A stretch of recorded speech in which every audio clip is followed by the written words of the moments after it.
Hi, welcome back.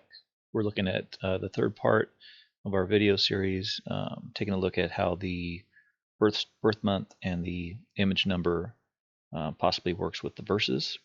And we're on the last two, which is Milwaukee and New York. And I wanted to look at it from a perspective of my solutions that I've put online. And so my Milwaukee solution, I'll kind of do just a real quick walkthrough, just looking at the verse. This was based on JM's solution that he presented on the Secret podcast on episode 7, and he essentially started in downtown Milwaukee and ended up down in the Lake Park area. And in my solution, I had to solve for The Young Birch, which was a poem by Robert Frost, which basically the first young birch was a cane in that poem, and a cane is also known as a walking stick.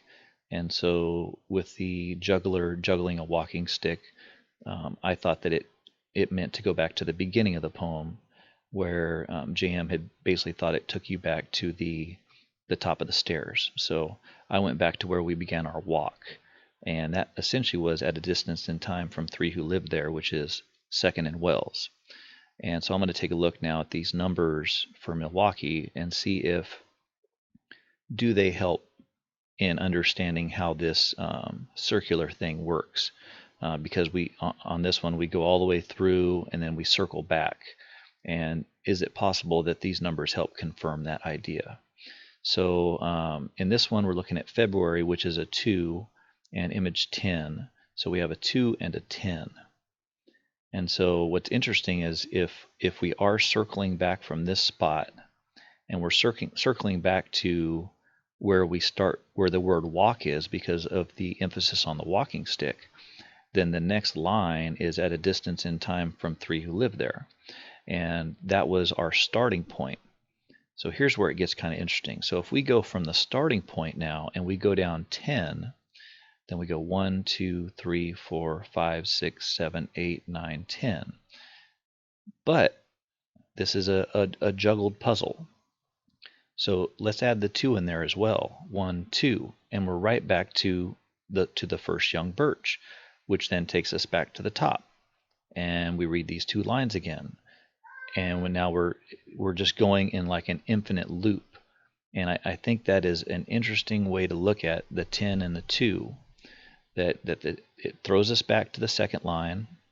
We read the next 2 lines, and then we go down 12, which is the 10 and the 2, and it puts us right back at the first young birch.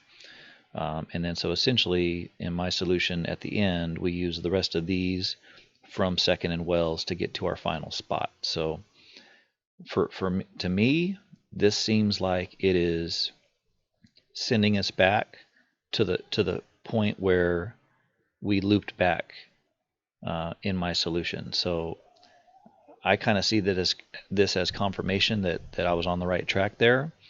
Other people might disagree with that, but how else are you going to explain February if this concept is working? That at a distance in time is the dig spot. I don't think anybody believes that. So how is it important? Well, it's important because it's the spot that we went back to get us back on track. So I don't always think that these numbers are leading us to the dig spot, but they could be leading us to the important parts of the verse. And especially in this one, with the juggler taking us in a circle, it could just be a creative way that he was hiding that information with those numbers.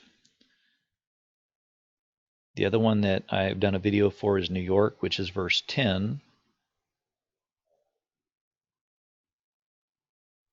And so in my New York solution, I basically made the case that from In the Shadow of a Gray Giant all the way down to Of Him of Hard Word and 3 vols, all of those were nothing more than confirmations that you were on the right spot. And for me, that was Roosevelt Island. And so all of those things are on Roosevelt Island, on the northern part of the island. And then I used this as my first line of directions, and I used the clock to make essentially 2 points to find a third point. I created my own V, and then that took me out to Astoria Park. And all of those directions from there on were how I basically solved it. So nothing up to this point was used other than to just put you in the correct location on the island. So let's take a look at this as it relates to November, which is an 11 and 12. Let's see if the 11 and the 12 maybe help us out here.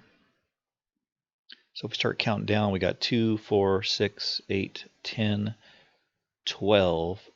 The first 12 lines is right where I said was just basically putting you in the right location. So then the next line was where I said this is where the directions start. And so there are 2, 4, 6, 8, 9 lines. Obviously he gave us 11, which is more than we need, but essentially it takes us through the rest of the verse.